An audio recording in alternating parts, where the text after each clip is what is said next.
ஒழுவு செய்துவிட்டு டிவியை பார்த்து விட்டு தொழலாமான்னு சேர்த்து கேட்டிருக்கிறாங்க. அந்த கேள்வியில நான் கவனிக்கவில்லை. அதை பொறுத்தவரைக்கும் என்ன சட்டம் என்று கேட்டால், ஒழுவை நீக்கக்கூடிய காரியங்கள் என்ற அந்த பட்டியலில இந்த டிவி அந்த காலத்தில் கிடையாது. வேற ஒரு பொழுதுபோக்கான காரியத்தை பார்ப்பது என்பது அடங்கவில்லை. நீங்கள் ஒழுவு செய்துவிட்டு டிவியை பார்த்துட்டு இருக்கிறீங்க, அதனால ஒழு நீங்குமா?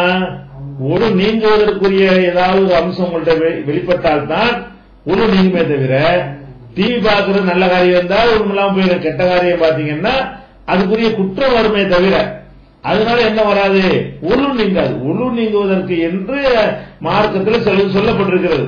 அதை செஞ்சாதான் ஒழு நீங்குமே தவிர அது செய்யாது என்ன செய்யாது, ஒழு நீங்காது. இந்த மாதிரி செஞ்சுக்கலாம். ஆனா சிறந்தது என்ன அப்படின்னு கேட்டா, ஒருத்தர் நெஞ்சுவாருன்னா ஒரு ஒழு செஞ்சுட்டு ஒரு பெண்ணை நெஞ்சுவாரு தப்பான முறையில டச் பண்ணிடுவாரு. அப்ப ரசூலுல்லாஹ் சொல்லும் பொழுது என்ன செய்வாங்க, நீ ஒழு செஞ்சிக்க, மறுபடியும் ஒழு செய்யி, இன்னல் ஹசனாத்தி யுதுஹிபுன செய்யாத், நன்மைகள் தீமைகள் அழிச்சிரும் அப்படின்னு சொல்லி இருக்கிறார்கள்.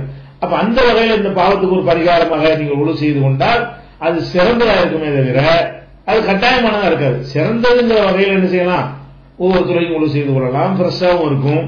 ஒரு துறை நேரம் முடிந்து விட்டது, இன்னொரு துறையை தனியா ஒழு செஞ்சு கொள்ளலாம் என்று இருந்தால் அதையும் ரசூல் ஸல்லல்லாஹு அலைஹி வஸல்லம் ஒவ்வொரு துறைக்கும் அந்த ஹதீஸ்ல எப்படி வரும்னு கேட்டா, புகார்ல ரசூல் ஸல்லல்லாஹு அலைஹி வஸல்லம் ஒவ்வொரு துறைக்கும் ஒழு செய்து விடுவார்கள். நாங்கள் ஒரு தொழுகையை ஒருவர்கள் பல தொழுகையில் தொழுவோம் அப்படிதான் வருது. அவங்க சிறந்ததை ரசூலுல்லாஹ் கடைபிடித்திருக்கிறார்கள். மற்ற மக்கள் ஒரு ஒழுவில் பல தொழுகையில் தொழுது அனுமதித்திருக்கிறார்கள். அந்த வகையில நீங்க டிவி பார்த்தாலும் சரி, வேற சினிமா போய் பார்த்தாலும் சரி, அதை பார்க்கிறது தவறானதா இருந்தால் அதுக்குரிய குற்றம் உங்களை சேரும். அனுமதிக்கப்பட்ட காட்சிகளாக இருந்தால் அந்த குற்றம் சேராது. ஆனால் அது குற்றம் சேர்ந்தாலும் ஒழுவு நீங்குமான நீங்காது.